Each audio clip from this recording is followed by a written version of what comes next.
Just days after former President Joe Biden announced he has an aggressive form of prostate cancer, a new book is coming out with allegations his aides hid his declining health from the public. Original Sin by journalists Jake Tapper and Alex Thompson delves into first-hand accounts, many of them anonymous, from Biden's time in office. And it comes as some Republicans have suggested the former president hid his cancer diagnosis. I'm surprised that it wasn't, the public wasn't notified a long time ago, because to get to stage 9, that's a long time. Somebody is not telling the facts. That's a big problem. Now, President Trump there was likely referring to Biden's prostate cancer is characterized by a Gleason score of 9. There is no such thing as a stage 9 of cancer. Senior White House correspondent Weija Jiang joins us now with more on this. Good morning to you, Weija, and it's great to get your perspective because we know you covered the Biden White House. So I'm wondering what you make of these allegations in the book.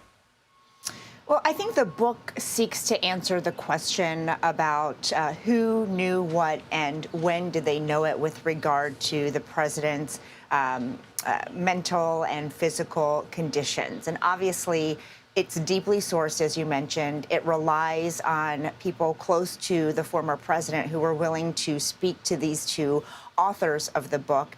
So what I can attest to is what we did see from the White House with regard to sort of the protection around President Biden. We often pressed for more public appearances. There would often be stretches of days when we wouldn't even see him, let alone hear from him. He didn't do interviews at the pace of his predecessors, not even close. And he didn't do press conferences either. And so there was a real disconnect between him and the public. So when they saw what happened on the debate stage, that's, I think, in part why it was so shocking to people. So I can say that, there was a real effort by his inner circle to make sure, he didn't speak in public, even though there were times, Errol, where he himself clearly wanted to engage with the press. They would hold him back. And I think that's because when he did, oftentimes he would make a gaffe or he would say something incorrect that would be scrutinized for days. Yeah, and he would often struggle with his words. We know he previously, had a speech impediment, but he really did seem to have a hard time communicating at times. Now, any potential mental decline is separate from what we're hearing now, the former president being diagnosed with this aggressive form of prostate cancer on Friday. But how might all of this play into allegations of there being a protective barrier around his physical and mental decline? Well, we just heard from President Trump, who is echoing what a lot of Republicans are questioning, which is whether this diagnosis actually happened before 2 days ago when the public learned about it.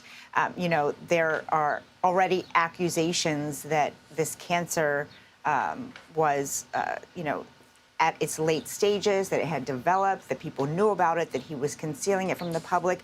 But plenty of doctors also say it's completely plausible that it would have just sort of appeared in its late stages, and that men over 70 are often not tested for prostate cancer because, the efficiency of those levels